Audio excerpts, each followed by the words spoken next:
코로나 바이러스 디지즈가 얼마나 파워가 있느냐 하면은 우리 교회가 고난주가 되면은 항상 특별 새벽 기도회를 드리고 있는데 그것까지도 못하게 해요.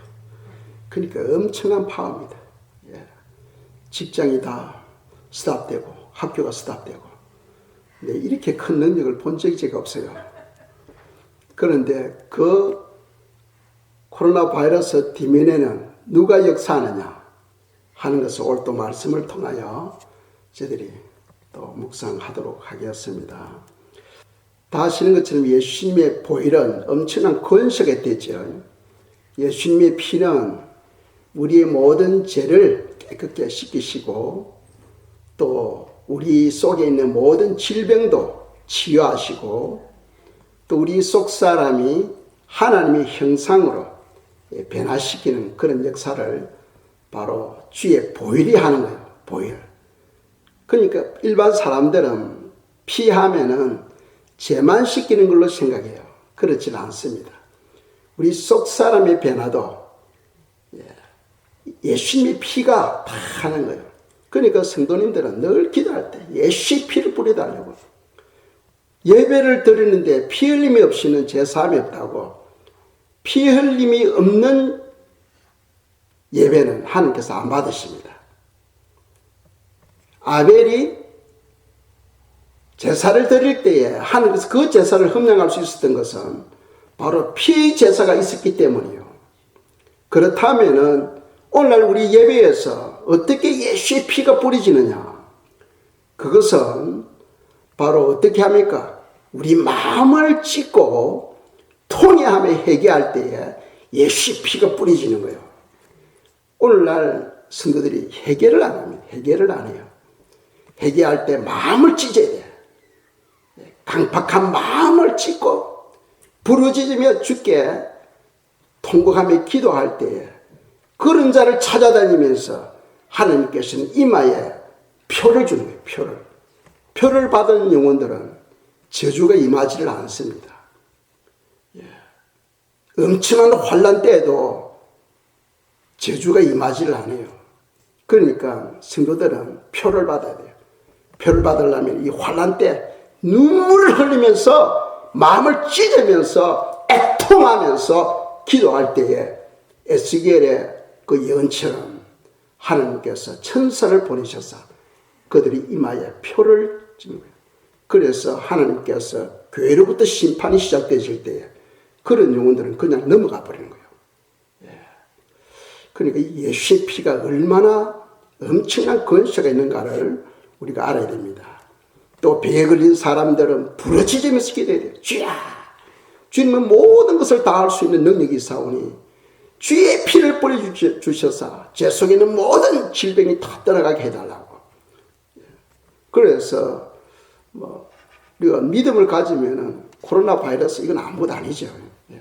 설사 걸렸다 할때라도 주님께 엎드려 버리면 다 떠나가게 되어 있어요. 떠나가게 되어 있습니다. 그리고 또 우리 속 사람이 주님의 형상으로 바뀌기를 원한다는데 주님께서 얼마나 좋아하시겠어요? 얼마나 좋아하시겠어요? 그래서 그런 영혼에게 주님의 피를 뿌려주신 줄 믿으시기 바랍니다. 예배에는 반드시 마음을 찢는 그런 회개가 있어야 된다. 그런 회개를 통해서 예수님의 피가 우리 마음에 뿌려진다 하는 사실을 기억하시기 바랍니다.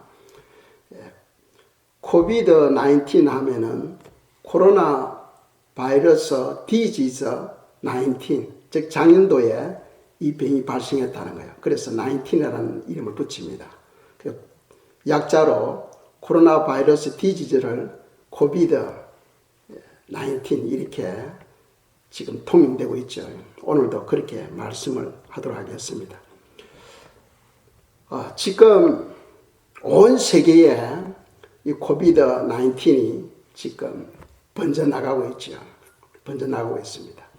그래서 일반적인 예방법은 다 아시는 것처럼 피로하지 않아야 된다. 과로를 피해야 되고 또 스트레스를 피해야 된다. 지금은 스트레스 받을 이유가 없어. 그냥 편안하게 있으면 되잖아. 주님께 맡겨버리고. 그런데 내가 내 삶을 이끌어 가려고 하니까 스트레스를 받는 거예요. 그래서 모든 과로와 스트레스를 다 내려놓으시기 바랍니다. 주님께서는 지금 우리에게 하시는 말씀은 쉴 때다. 지금 편안히 쉴 때다.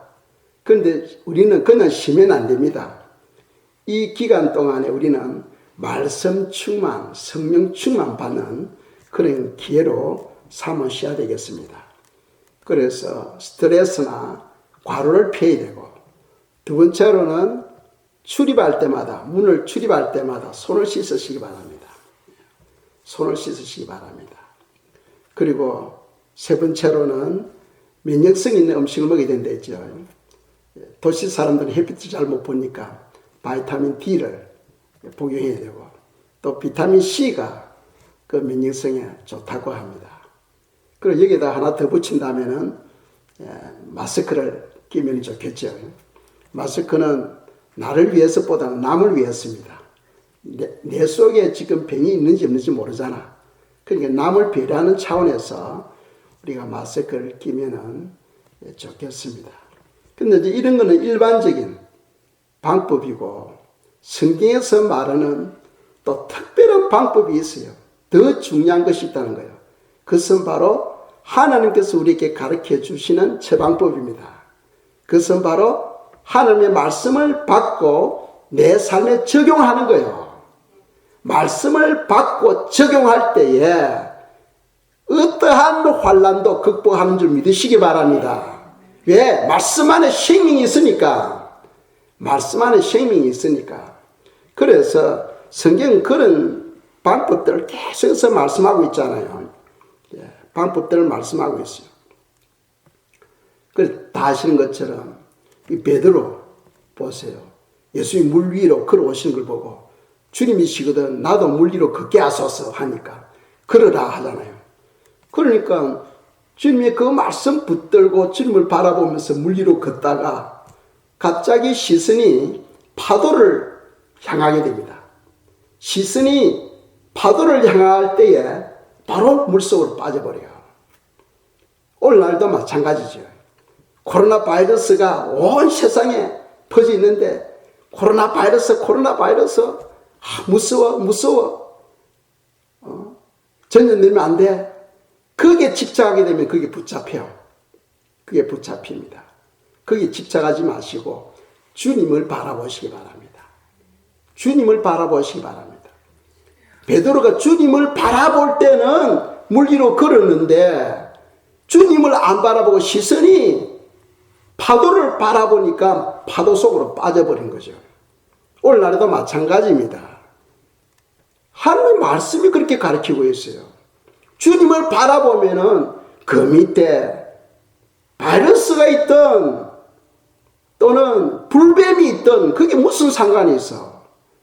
물지를 못해요. 바이러스가 침입하지 못합니다. 주님을 바라보시기 바랍니다.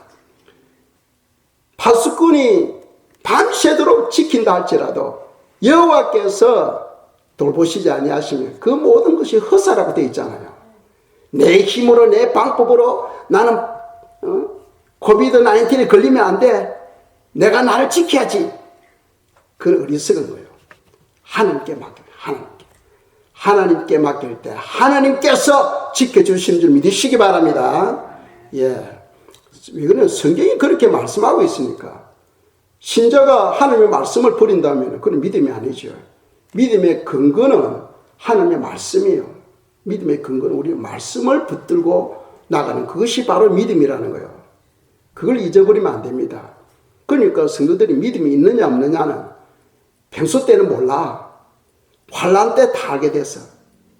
좋은 친구냐 나쁜 친구냐 환난 때 보면 다 알 수 있어요.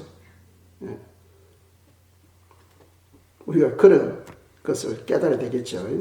그리고 성경에는 우리에게는 환난이 반드시 필요하다 했죠. 우리에게는 환난이 반드시 필요하다. 그래서 한 구절 보겠습니다. 로마서 5장 3절 4절입니다. 읽겠습니다. 다만 이뿐 아니라 우리가 환난 중에도 즐거워하나니 이는 환난의 인내를, 인내는 연단을, 연단은 소망을 이루는 줄 알미로다. 아멘. 그러니까 성도들에게는 환난이 필요하다는 거예요. 환난이 있어야 소망을 이룬다는 거예요. 그 소망이 뭡니까? 천국에 대한 소망, 더 아름다운 부활에 대한 소망. 이런 소망은 그냥 오는 게 아니고 어떤 고난이라는 과정을 통해서 온다는 거예요. 그러니까 성도들에게는 반드시 고난이라는 환난이 있어야 된다는 겁니다. 우리가 역사적으로 보면은 기독교는 박해를 통해서 성장하잖아요.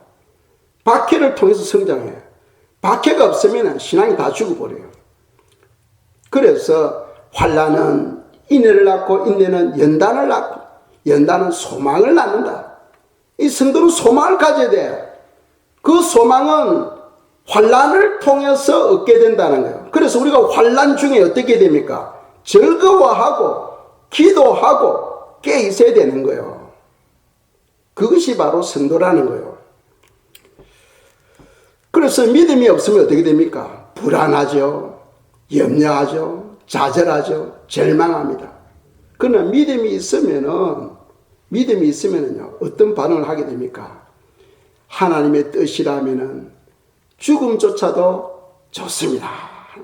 죽음조차도. 하나님의 뜻이면 우리는 뭐 어떤 일이 있을 때 꼭 살아야 하나님의 뜻인 줄 생각하는데 그게 아니에요. 죽는 것도 하나님의 뜻이에요. 내가 죽고자 하면 살 것이고 살고자 하면 죽으리라. 이 성경이 주님께서 다 주신 말씀입니다. 그렇다면 우리가 죽고자 한다. 하나님의 뜻이면은 죽음조차도 좋다는 거예요. 그런 믿음으로 우리가 살아가야 된다는 거예요. 예수님을 보세요. 예수님이 겟세마네 동산에서 간절히 기도할 때 이 십자가 잔을 옮겨달라고 하잖아요. 그런데 아버지 뜻이 뭡니까? 그 잔을 마시는 거거든. 그래서 아버지 뜻 때문에 십자가를 지잖아요. 주님이 몸소 신앙이 어떻게 살아야 되는가 하는 것을 보여주신 거예요. 어떻게 보여주신 거예요. 그래서 우리는 모든 범사를 주님께 맡겨버려야 돼요. 그 첫째로는 믿음의 사람은 하나님의 뜻이면 죽음도 순종하겠습니다. 두 번째로는 모든 염려를 주님께 맡겨버려야 돼요. 우리가 할 수 있는 것이 뭐가 있어요? 그동안 인간들이 온갖 방법을 다해서 추구하려고 했지만 이루지를 못해서. 그런데 이 코비드-19는 한순간에 다 이뤄버렸어요. 한순간에. 다 그냥 모든 사람께 평안을 주시고 평안을 주시고 안식을 주시고 모든 사람에게 자유를 주시고 한순간에 다 잃어버려요. 전부터 살기 위해서 막 이익을 위해서 투쟁하고 싸움하던 거 한순간에 다 내려놔버려. 한순간에. 누가 그런 정치를 할 수 있어? 그런데 이 코비드-19는 그걸 해버리잖아. 그러니까 얼마나 감사해. 그런 역사를 일으킨 그 뒤면에는 누가 있느냐? 우리 그걸 좀 이따가 또 배워야 돼요. 그리고 믿음의 사람은 첫째로는 하나님의 뜻이면 죽음조차도 순종하겠습니다. 두 번째로는 모든 염려 근심을 하나님께 맡겨버려. 맡길 때에 하나님의 그 자신의 평안을 우리에게 부어주시오. 수고하고 무거운 짐진 자들아 다 내게로 오라. 내가 너에게 힘을 주리라 하잖아요. 하나님께서 우리 모든 염려 근심을 주님께 맡겨버려. 주님 알아서 하세요. 내가 할 수 있는 게 없습니다. 할 때에 주님 우리에게 힘을 주시는 거예요. 그것이 바로 믿음 아니겠어요? 그게 믿음이에요. 그리고 세 번째로 믿음의 사람은 항상 기도하며 깨 있는 거죠. 항상 기도하며 깨 있습니다. 왜? 환난이 올 때에 그 다음에 주님이 재림하신다는 것을 믿는 거예요. 주님이 재림하신다는 걸 믿는 거예요. 그래서 그런 과정을 통하여 지혜로운 자, 미련한 자들이 분별하게 되는 겁니다. 그래서 제가 이번 설교 말씀을 준비하면서 제 마음에 오는 것이 뭐냐면 코비드 19은 하나님의 음성이다. 하나님의 음성이다. 무슨 말이냐? 불신자들에게 주는 메시지가 있고 성도들에게 주는 메시지가 있다는 거예요. 이 코비드 19을 통해서 하나님께서 주시는 그 음성이 무엇이냐? 바로 불신자들에게 주는 음성은 회개하고 하나님께로 돌아오라는 거예요. 회개하고 예수 그리스도를 믿으라는 겁니다. 그럼 믿음이 괜찮느냐? 괜찮지요. 괜찮고 말고 믿음이 됩니다. 민수기 25장에서 이스라엘 백성들이 성적으로 타락했을 때 하나님께서 전염병으로 심판하죠. 그래서 24,000명이 죽습니다. 그리고 사무엘하 24장에서는 지도자가 하나님께 범죄했을 때에 하나님께 전염병으로 심판하시죠. 하루에 7만 명이 죽어요. 7만 명이. 또 때로는 우리 부주의로 인해서 또 전염병에 걸릴 수도 있어요. 그런데 우리가 이런 코비드 19 이야기를 들을 때 성도들은 뭔가를 깨달아야 돼. 왜 이것이 우리에게 이런 환난으로 고통으로 오느냐. 그 뒤면에는 바로 하나님이 역사하고 있다는 사실을 알아야 됩니다. 우리 삶에는 우연이라는 게 없어요. 절대 우연이라는 게 없습니다. 그래서 잠언 26장 2절입니다. 읽겠어요. 까닭 없는 저주는 참새가 떠도는 것과 제비가 날아가는 것 같이 이루어지지 아니하느니라. 아멘. 절대로 저주나 고통은 전혀 이유 없이 안 온다는 거예요. 그냥 참새가 떠도는 것, 제비가 날아가는 그런 것 같이 우연히 임하지 않는다. 반드시 이유가 있다는 거예요. 이유가 있다 하는 것이 바로 성경의 가르침이에요. 그걸 우리가 알아야 되겠지요. 생각해 보세요. 성경에 보면 주님께서 말씀하시죠. 참새 한 마리가 전신줄에 앉아 있는데 그게 떨어지는 것도 아버지의 허락이 없이는 안 떨어진다는 거예요. 그러니까 보잘것없는 그 참새의 생명도 하나님 아버지께서 주장하시는데 하물며 많은 참새들보다 더 귀중한 하나님의 자녀들의 생명이 어떻게 귀중하지 않겠어요? 그러니까 하나님께서 다 돌보신다는 거예요. 문제는 우리가 믿음이 없으니까 그게 빠지는 거예요. 베드로가 예수님의 수제자이지만은 주님을 바라보지 않고 파도를 바라보니까 빠져버리잖아요. 우리의 방패는 바로 주님이십니다. 주님을 바라봐야 돼. 주님을 바라보면은 어떠한 질병이, 전염병이 퍼져나간다 할지라도 하나님의 보호하심이 있는 거예요. 왜? 주님이 우리의 구원자이니까. 지식으로 믿는 게 아니에요. 내가 진짜 예수님을 구원자로 믿느냐? 아멘. 그럼 이러한 상황에서 내가 믿을 수 있느냐? 아멘. 이렇게 되어야 되는 거예요. 그런데 많은 사람들은 야, 교회 가면 안 돼. 교회 가면 병 걸려. 그런 소리 들으면 주님이 얼마나 슬프겠어요. 교회 오면은 치유받는 곳이 회복받는 곳인데 교회 가면 병 걸리는 곳으로 생각하고 말하고 있으니까 얼마나. 그래서 우리가 이 환난이 오면은 이 하나님의 음성으로 받고 그러면은 주님의 뜻이 무엇이냐 그걸 우리가 발견해야 되겠죠. 그래서 불신자들에게는 빨리 회개하고 예수님께 돌아오라는 거예요. 이 주님의 사랑입니다. 그리고 성도들에게는 뭡니까?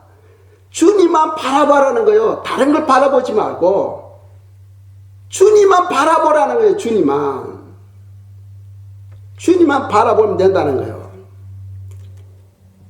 그래서 우리가 주님을 바라보게 되면은 어떤 마음이 생기느냐. 아, 주님께서 오실 때가 심히 가깝구나. 주님 오실 때가 심히 가깝구나 하는 것을 느끼게 되고 또 한 가지는 그렇다면 내가 준비를 해야지. 어떻게 준비를 하지?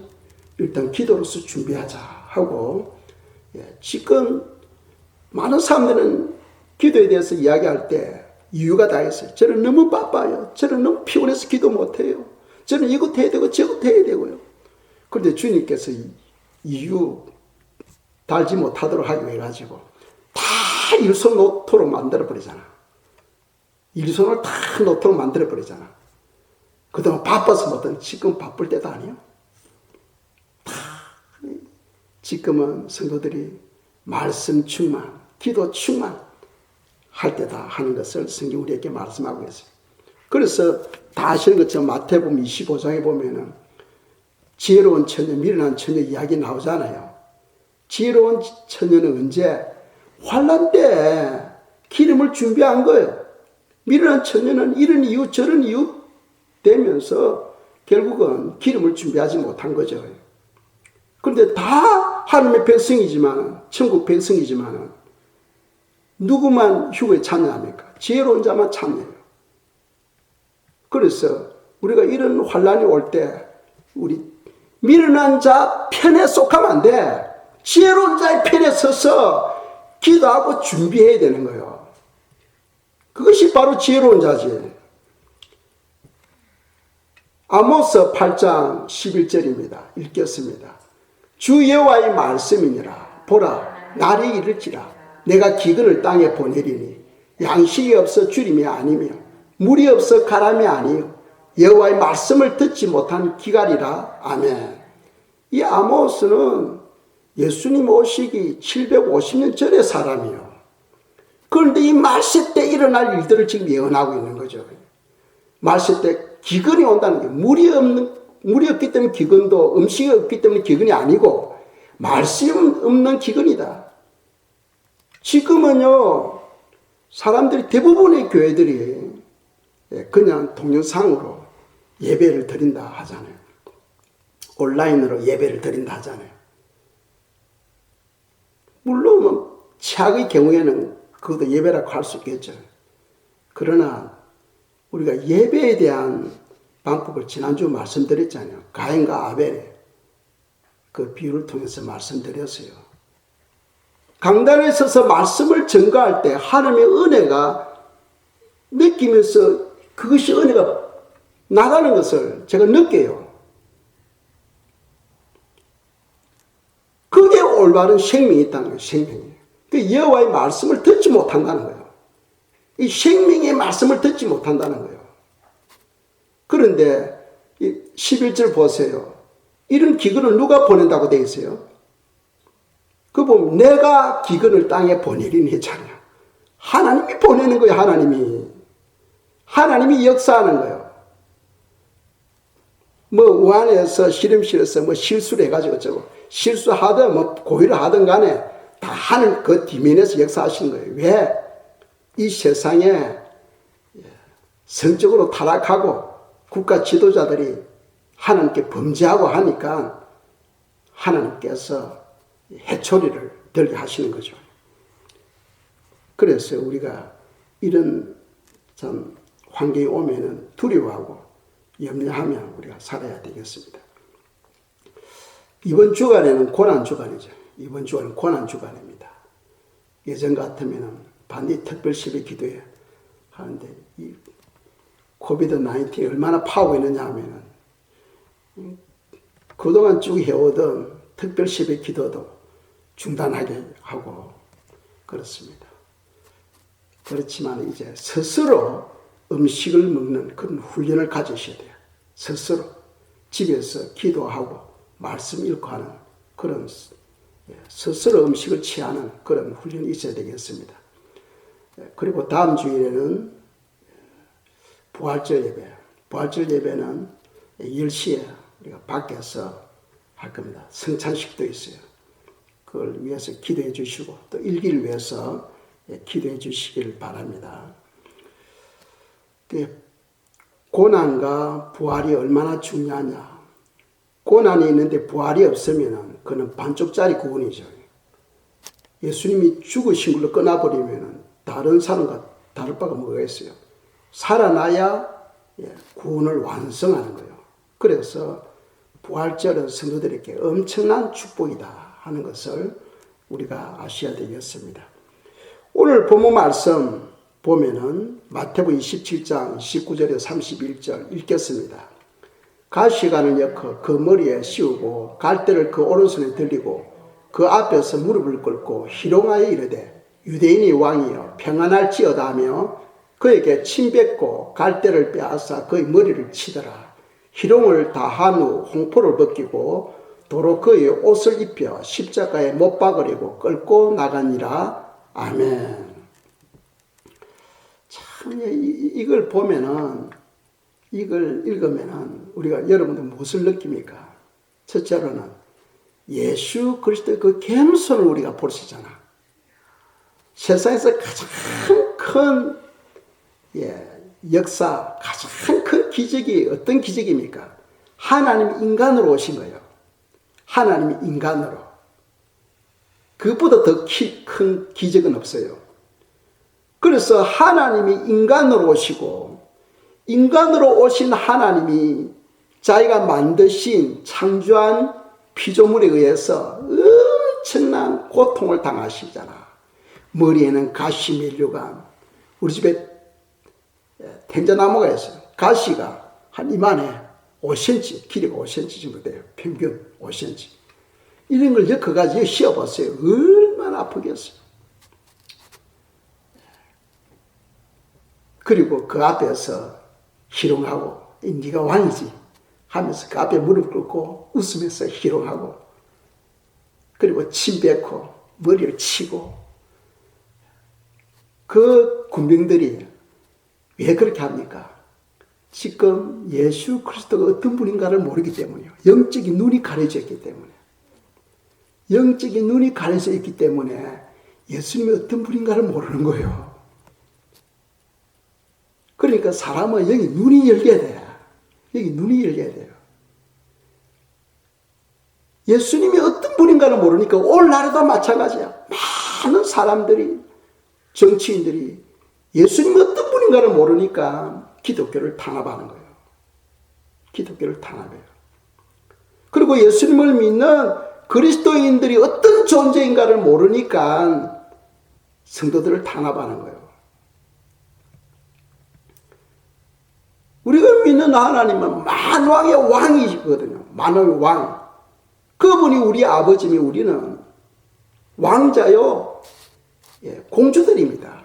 엄청난 권세예요. 그걸로 함부로 세상 사람들은 대하잖아.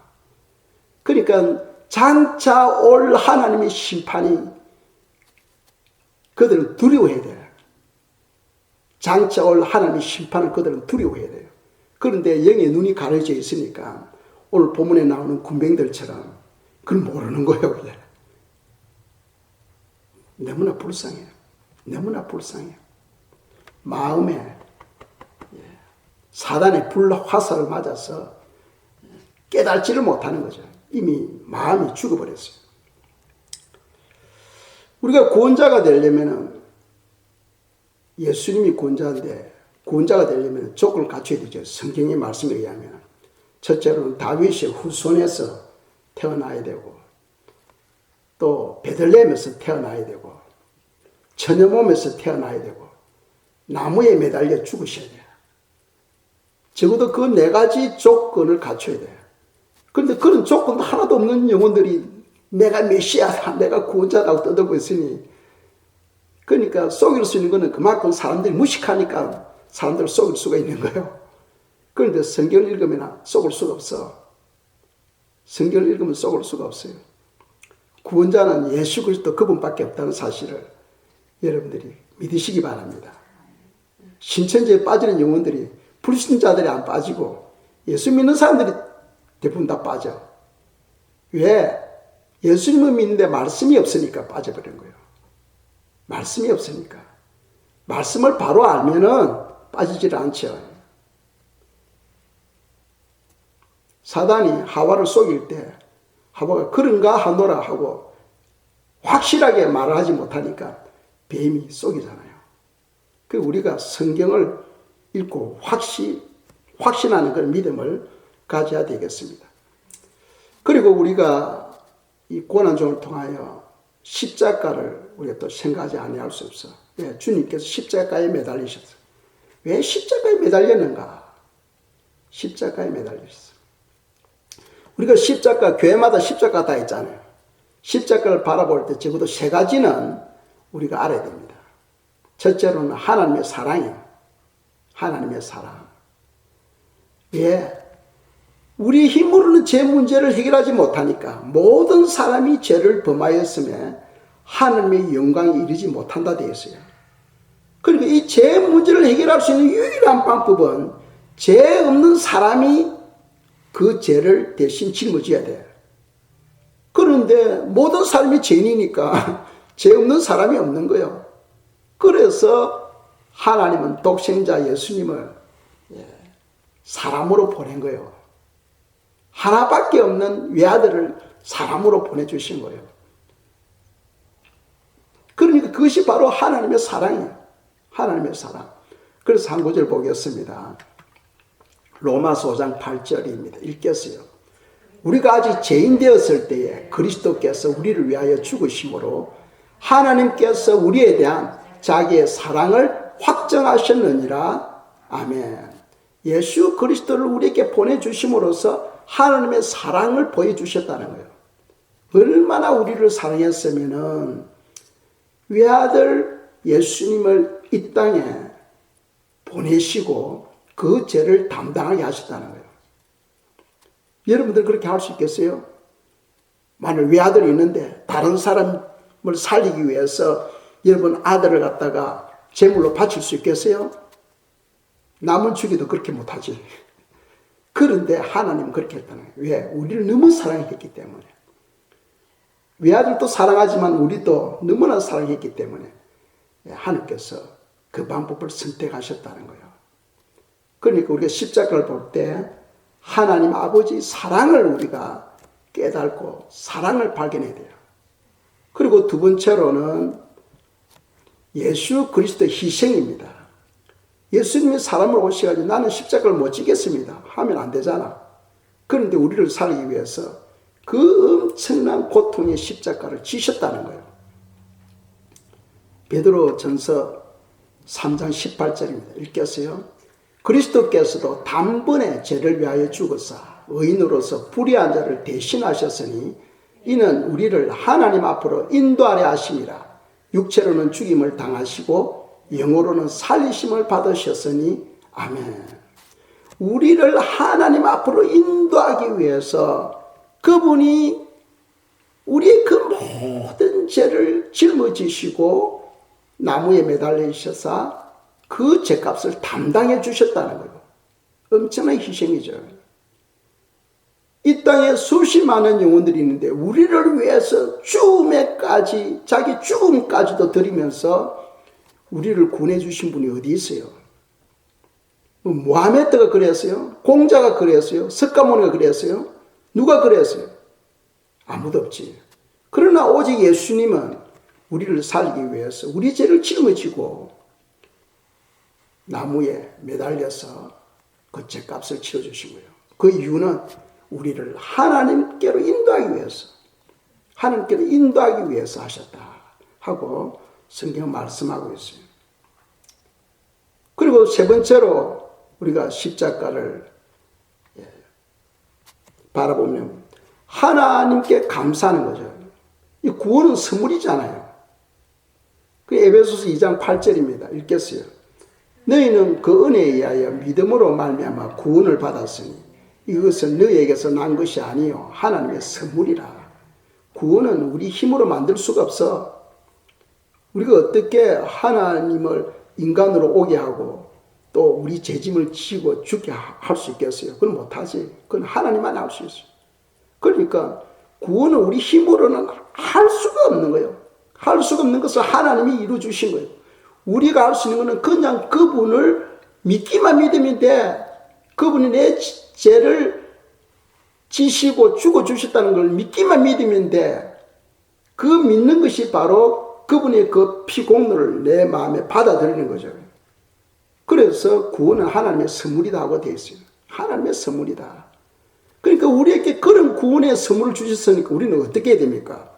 반응을 해야지, 반응. 무슨 반응? 감사에 대한 반응. 나 같은 죄인 살려주시고 구원 못 받으면 불 속으로 떨어지는데 그 하나님의 놀라우신 은혜로 말미암아 우리가 구원을 받았으니까 어떻게 해야 됩니까? 감사는 그냥 감사해, 감사. 나 같은 죄인 살려주신 주님 감사합니다. 감사합니다. 사람은 잘 잊어버리니까 교회 나와서 십자가를 바라보면은 주여 감사합니다. 주여 감사합니다. 첫째는 하나님의 사랑을 발견하고 감사해야 되고, 두 번째로는 예수 그리스도의 희생을 생각하며 감사해야 되고, 세 번째로는 우리에게 구원의 선물을 주신 그 은혜를 생각하며 우리가 감사해야 되는 거예요. 아멘. 이 시간에 저희들이 한 두 가지를 놓고 기도하겠습니다. 먼저 기도 제목을 드리도록 하겠습니다. 요한계시록 3장에 보면은 라오디게아 교회가 소개하고 있죠. 라오디게아 교회는 성도들은 밋밋한 미지근한 신앙생활을 하고 있어요. 이 주님은 우리의 신앙이 뜨거운 신앙, 펄펄 끓는 신앙이 되기를 원하셔. 그래서 이 시간에는 주님이 우리 십자가를 지셨는데 그 십자가를 생각하면서 주님 지금 이 예배처에 또 내 마음에 주님의 피를 뿌려주시옵소서. 십자가에서 흘리신 그 피를 뿌려주시고 제 속에는 모든 죄를 씻어주시고 또 모든 악에서 구원해달라고 이 시간 저희들이 기도드리겠습니다.